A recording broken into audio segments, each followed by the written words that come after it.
Jangan lupa subscribe dengan cara klik tulisan subscribe di samping kanan. Aja tak lupai bosku. Cara melihat pisang yang sudah masak yaitu dengan melihat daun yang paling atas sudah mulai menguning atau kering, ya, dan daunnya tinggal sedikit, itu sudah bisa ditebang. Oke, kita langsung tebang aja. Kita tebang di bagian tengah,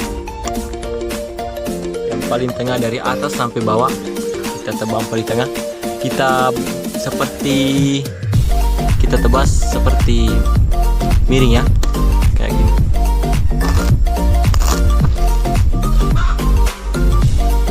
Kita balik lagi. Dan bentuknya gini. Lagi. Kita tambah di atas.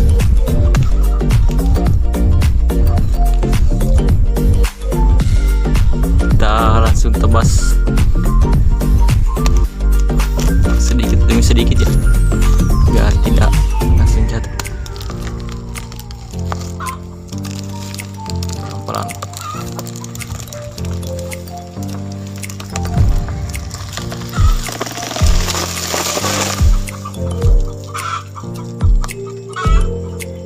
Supaya buahnya tidak rusak, ya. Nah, kita lihat. Tebas.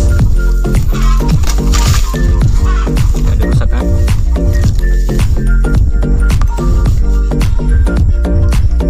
Ditebang. Oke, kita langsung tuang aja.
susah paling kecil ya.